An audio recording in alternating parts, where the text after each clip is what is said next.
Y me da muchísimo gusto saludar vía telefónica a Leonardo Pérez, él es gerente de industria de petróleo y gas en Endres Hauser, México. ¿Cómo estás, Leo? Muy buenos días. Hola, ¿qué tal, Juan Carlos? Muy bien, gracias.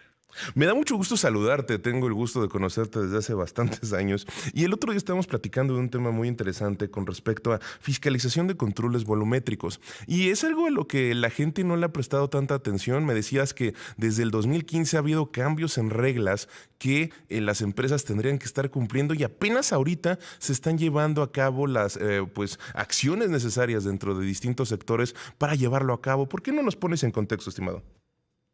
Sí, claro que sí.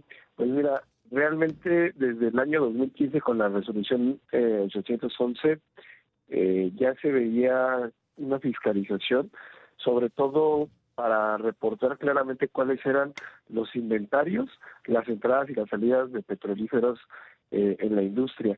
Pero en los años que han venido sucediendo y con el tema del tráfico ilícito de combustibles, lo que buscó el gobierno fue que adicional a solo a la gente que se dedicaba al tema de la gasolina y al gas LP, se fuera también extendiendo a todos los posibles consumidores, tanto privados como públicos, y que pues obviamente reportaran este tipo de hidrocarburos, de dónde vienen, a dónde van, cuánto tienen, y como lo comenté, pues muy enfocado al tema del tráfico ilícito de combustibles.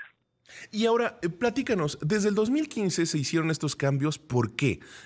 Yo entiendo después de charlar contigo un rato, porque pues la verdad es que no comprendía muy bien. Al final del día es para tratar de que las fuentes de hidrocarburos siempre sean las correctas y sean las oficiales, y evitemos lo que hoy en día conocemos como huachicoleo, ¿no? Exactamente. Y ahí sobre todo el tema es, te decía, bueno, en 2015 empezó esta regulación. Para el 2022, en el anexo 30 del SAT, en la miscelánea fiscal, ya indicaba que toda la gente que enajenara, almacenara, distribuyera hidrocarburos y petrolíferos, que eso es muy importante. Hidrocarburos nos referimos a todos los energéticos que salen de la tierra, como el petróleo y el gas natural, y los petrolíferos, temas como gas LP, como gasolina. Y esto se volvió extensivo no solo, por ejemplo, a terminales de almacenamiento que compran y venden y distribuyen el hidrocarburo, sino incluso también se volvió extensivo a privados.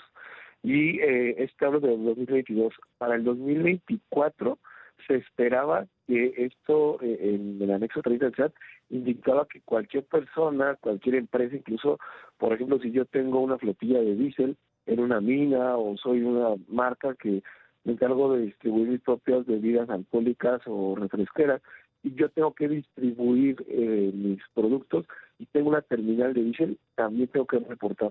¿Y cuál es el objetivo? Como ya comentábamos, o el SAT quiere saber de dónde tú trajiste este hidrocarburo y saber que no lo compraste pues del huachicol. Entonces, algo que se ha venido trabajando, y por eso hablo del hidrocarburo hasta el petrolífero, es conocer el recorrido de la molécula. Desde dónde viene el energético, cómo se transforma y hasta dónde va a terminar. Aquí sí la novedad que vemos para el 2025 es que esta resolución cambió y ya coloca unos cantidad de almacenamiento mínimo, que es, creo, si no mal recuerdo, por ahí de 75,000 litros al mes. Entonces eso también ya exonera a algunas empresas que también estaban nerviosas porque tienen tanques muy pequeños, que no utilizaban frecuentemente, pero que se estaban bien obligados a cumplir. Entonces, bueno, ha habido muchos cambios y por eso creo que es muy importante para el auditorio que conozca que esto es una obligación fiscal y las implicaciones que puede tener el no cumplir.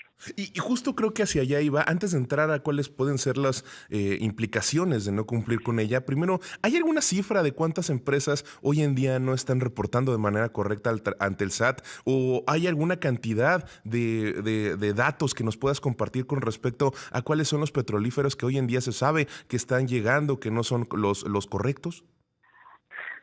Pues mira, es muy complicado porque a mí me gusta hacer mucho esta comparativa cuando hablo con mis compañeros y con los clientes. Siempre los trato de orientar en el sentido de que eso es como la verificación vehicular, porque un coche puede estar circulando por la calle sin verificación y entre comillas no pasa nada, ¿no? Pero en el momento en que la ley o un policía de tránsito te ve, pues obviamente te va a hacer acreedor una multa.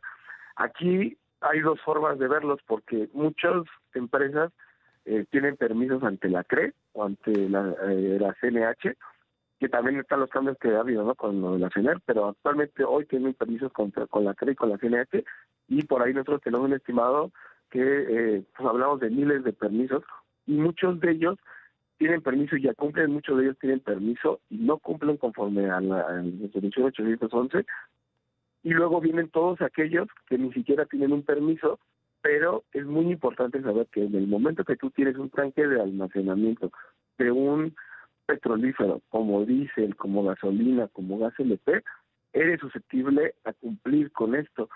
Y muchas empresas nos hemos escuchado que nos han dicho, es que a mí no me aplica. Por el puro hecho de tener un vehículo, tú necesitas verificarlo. De igual manera, por el puro hecho de tener almacenamiento, compra y utilización de cierta cantidad hoy en día de estos petrolíferos, debes de cumplir. Y obviamente aquí viene una parte en donde hay un registro que no existe, que no conocemos, y estoy seguro que hablamos de miles de sitios en todo México. Ahora, ¿cuáles son las implicaciones de no cumplir con esto? ¿Qué sanción recibirían las empresas? Pues como ya lo comentaba, hay varias sanciones y todo viene a través de un proceso. Una unidad verificadora es quien va a asegurarse que tú cumplas con lo que se requiere. Y si esa unidad verificadora asiste a un lugar en donde una empresa tiene un permiso ante la CRE para el almacenamiento y distribución de combustible como una terminal privada, y de hecho ya lo hemos visto, son acreedores principalmente a perder su permiso para poder operar y pues trabajar a lo que se dedican, que es la venta de la gasolina. Ahora bien, si la unidad verificadora se da cuenta que ustedes sabían y tenían que cumplir y no lo están haciendo, pues se hacen acreedores tener a multas muy fuertes. Y aunque no nos gusta hablarlo con miedo, en un caso ya más extremo en donde se ve que hay alteración de los registros de controles volumétricos, el representante legal se puede hacer acreedor a años de prisión. Entonces no nos gusta a nosotros como llevarlo a ese extremo para que la gente entienda el por qué es importante y hasta dónde puede llegar las consecuencias, pero pues es importante que lo sepan. Ahora, creo que es una pregunta válida. ¿Cómo es o por qué llegaría a fiscalizarte el SAT? ¿Cómo es que se dan cuenta de que no el petrolífero que tú podrías estar utilizando no es de origen legal? Pues mira, como te lo comentaba, viene del recorrido de la molécula. Sencillamente tú tienes que medir, y esa es una parte súper importante, tienes que medir la entrada, es decir, cuánto compraste, cuánto recibiste, tienes que medir la salida y cuánto tienes almacenado. Y es una matemática relativamente sencilla, porque tú tienes que medir, si recibí 100 y yo vendí en mi terminal 50, pues significa que en mi almacenamiento tengo otros 50. Y esos datos es toda una infraestructura de medición de sistemas de seguridad que se resume a un reporte en XML o JSON hacia el SAT. Ahí es cuando el SAT dice, ok, esta empresa recibió 100, vendió 50, debe tener almacenado 50. ¿Qué pasa cuando tu reporte no coincide? Cuando tú recibiste 100, vendiste 50, pero almacenados tienes 80. Esos 30 de diferencia es en donde dices, oye, ¿de dónde los compraste? Porque cuando te fiscaliza el SAT, dice, tú a través de tus facturas sabes que esos 100 los compraste un proveedor, pero tú realmente estás reportando 130. Entonces tienes que tener evidencia de dónde viene esa diferencia, que no la compraste de manera ilícita. Y pues conozco muchos casos en donde pues este tipo de registros a veces no tienen esa mala intención, no coinciden porque los hidrocarburos no son fáciles de medir, los hidrocarburos y los petrolíferos no son fáciles de medir, pero a lo mejor hay una respuesta detrás de las conversiones y de otros temas. Entonces, para el SAT es blanco y negro. Si yo recibí esas cantidades, tengo que tener un balance, y si mi balance no me da, tengo que tener una justificante del por qué no me da. Si yo no tengo esa justificante, el SAT determina que está teniendo una compra o una venta ilícita de combustibles. Oye, Eloy, por último, ¿qué empresas tienen que hacer este reporte? Decías que hay muchas en realidad en el sector, pero en realidad para todas las personas que nos están escuchando, ¿cuáles son el espectro de compañías que tienen que hacer este registro? Excelente, y la verdad es que es la pregunta clave, ¿no? Porque como yo voy a saber, como ya lo comenté, si yo me dedico a la extracción de gas natural y de petróleo, como muchas empresas operadoras que tenemos en México, y lo almaceno, lo estoy recibiendo y lo estoy vendiendo, en este caso un operador privado a Pemex, yo tengo que cumplir. Petróleos Mexicanos, ellos lo saben, de hecho no tenemos por qué extenderlo, tienen que cumplir.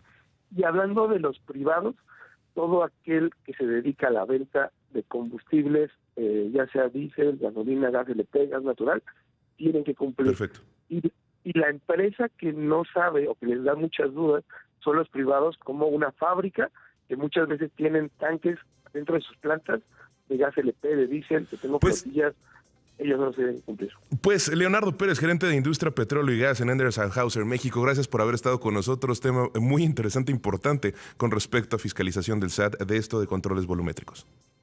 Perfecto, gracias, hasta luego. Hasta luego.